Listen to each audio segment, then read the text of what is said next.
রামায়ণ আদিকাণ্ড। নারায়ণের শ্রীরাম লক্ষণ ভরত শত্রুঘ্ন চারি অংশে প্রকাশ বিবরণ।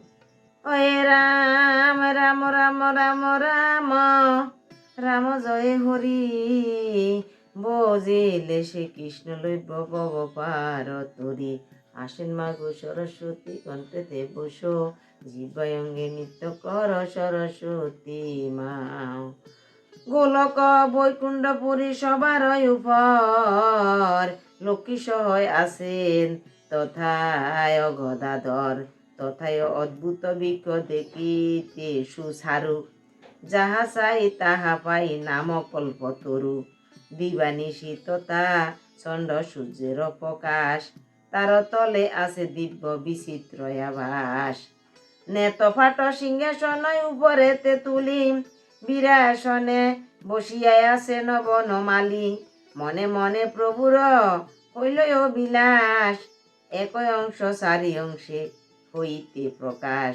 শ্রীরাম ভরত আর শত্রুঘ্ন লক্ষণ, এক অংশ চারি অংশ হইলা নারায়ণ। লক্ষ্মী মুক্তি দেবী সীতা দেবী বসেছেন বামে, স্বর্ণ ছত্র ধরেছেন লক্ষণ শ্রীরামে। চামর ডুলান তারে ভরত শত্রুঘ্ন, সুর হাতে স্তব করে পবন নন্দন। এই রূপে বৈকুণ্ঠে আছেন গদাধর, হেন কালে চলিলা নারদ মুনিবর। বিনা যন্ত্র হাতে করি হরি গুণ গায়, উত্তরি লাগিয়া মুনি প্রভু বিদ্যমান।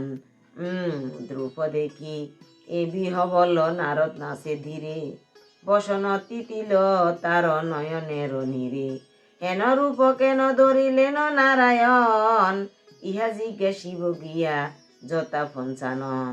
এটা নারদ ঋষি কইতে আছে, কেন নারায়ণে চার রূপ ধারণ করছে।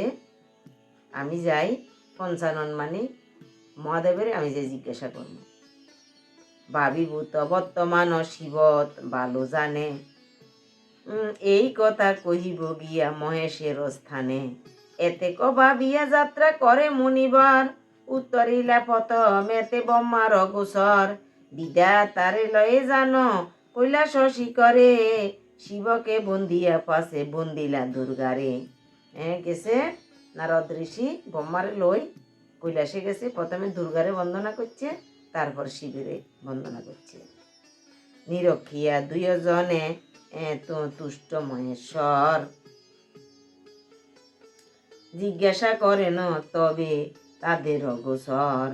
কহ বর্মা কহ হে নারদ তপোদন, দোহে আনন্দিত আজি দেখি কি কারণ। এই কথাটা জিজ্ঞাসা করছে শিবে, কইছে কহ ব্রহ্মা কহ নারদ, তোমরা আজকে এত মনটা এত আনন্দ কেন? বিরিঞ্জি বলেন শুনো দেব ভোলানাথ, দেখিলাম গোলকে অপূর্ব জগন্নাথ।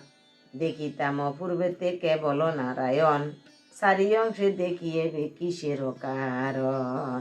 তখন বিরিঞ্জি, ব্রহ্মার এক নাম হচ্ছে বিরিঞ্জি, তখন বিরিঞ্জি ভোলানাথের কর গোলকে এক অপূর্ব জগন্নাথ দর্শন করলাম, এখন একজন কেন চারি অংশে রূপ ধারণ করছে। বর্মা বাক্য শুনিয়া কহেন কীর্তিবাস, সেই রূপ ইহকালে হইবে প্রকাশ। যেই রূপ আছেন হরি গোলক ভিতর, জন্ম নিতে আছে 60,000 বছর। রাবণ রাক্ষস হবে পৃথিবী মণ্ডলে, তাহারে বদিতে জন্ম লইবেন ভূতলে। দশরথ ঘরে জন্মিবেন চারিজন, শ্রীরাম লক্ষণ আর ভরত শত্রুঘ্ন। হইছে এই ধরাতলে রাক্ষস রাবণ রাক্ষস জন্ম হইব পৃথিবীর মণ্ডলে, পৃথিবীর ধ্বংস করার জন্য। তখন দশরথের ঘরে রাম লক্ষণ ভরত শত্রুঘ্ন চারি অংশে জন্ম নিব। এক অংশে নারায়ণ চারি অংশ হইয়া, তিন গর্ভে জন্মিবেন শুভক্ষণ পাইয়া। জানকী সহিত রাম লইয়া লক্ষণ, পিতৃসত্য পালনাত্ম যাইবে নবন, সীতার সীতাই উদ্ধারিবে রাম মারিয়া রাবণ। লব কুশ নামে হবে সীতার নন্দন, মনুষ্য গো হত্যায় আদি যত পাপ করে, একবার রাম নামে সর্ব পাপ তরে। মহাপাপী হয়ে যদি রাম নাম লয়, সংসার সমুদ্র তার বর্ষ পদ হয়। হাসিয়া বলেন ব্রহ্মা শুনতি লোচন, পৃথিবীতে হেন পাপী আছে কোন জন। তখন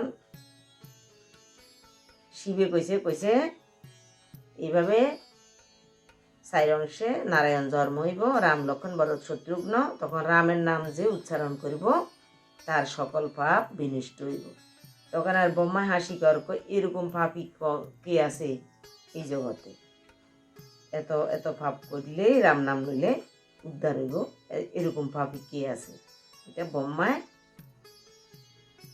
মহাদেবের প্রশ্ন করছে। দুর্যটি বলে না মম বাক্য দেহমান, মধ্যপথে মহাপাপী আছে 1,000, তারে গিয়া রাম নাম দেহ একবার, তবে সে নিতান্ত মুক্ত হইবে সংসার। বিধাতা নারদ মুনি ভাবে 2 জন, পৃথিবীতে মহাপাপী আছে সে কেমন। শ্রাবণ মুনির পুত্র নাম রত্নাকর, দোষবৃত্তি করে সে বনের ভিতর।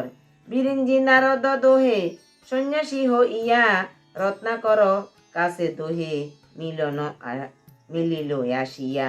বিধাতার মায়া হইল রত্নাকর পতি, সেই দিন সেই পথে কারো নাহি গতি।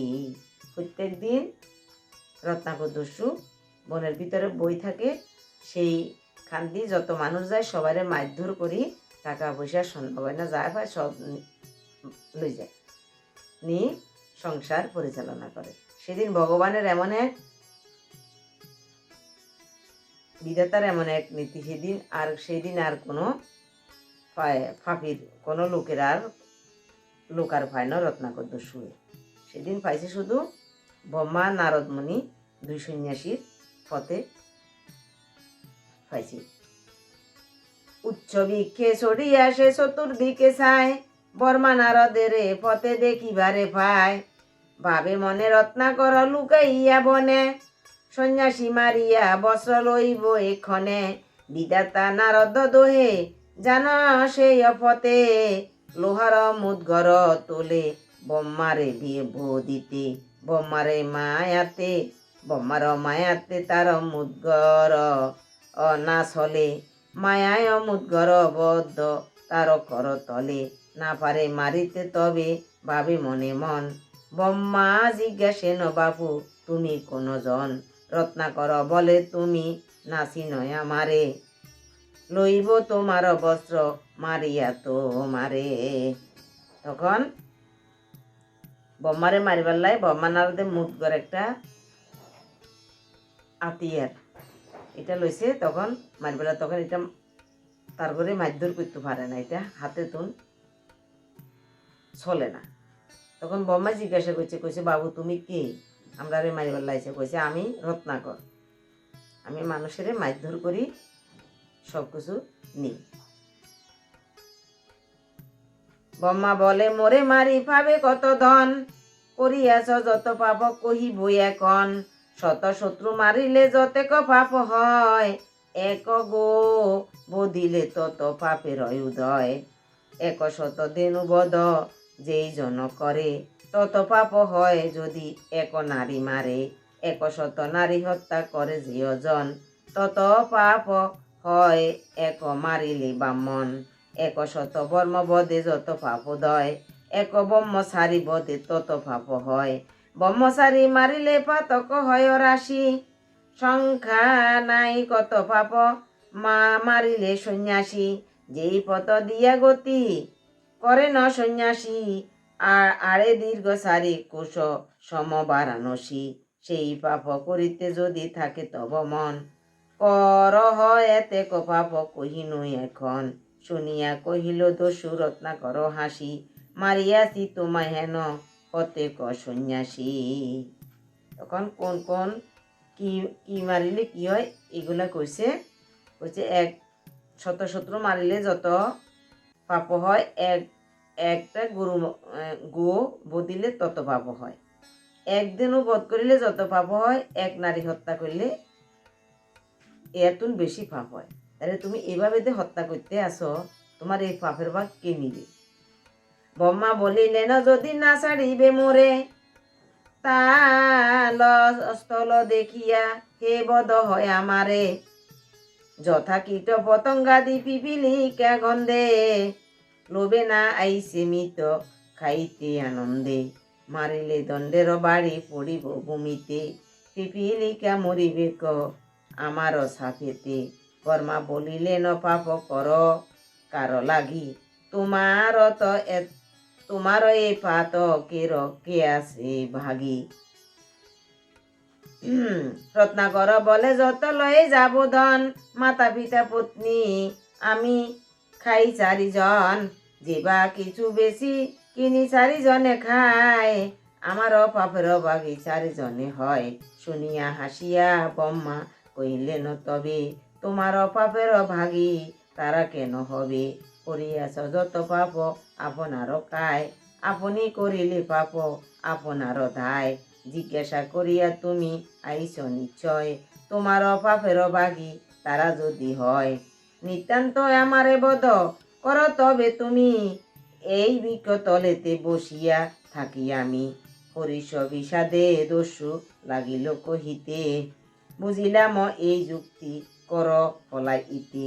ব্রহ্মা বলে সত্য কই না ফলাবই আমি, মাতা পিতা পত্নী সুধা ইয়া এসো তুমি। অতঃপর যার দস্যু ও ফিরে ফিরে চায়, ভাবে বুঝি বাড়াই ইয়া সন্ন্যাসী ফলায়। প্রথমে পিতার কাছে করি নিবেদন, আদিকাণ্ড গান কীর্তি বাস বিচক্ষণ।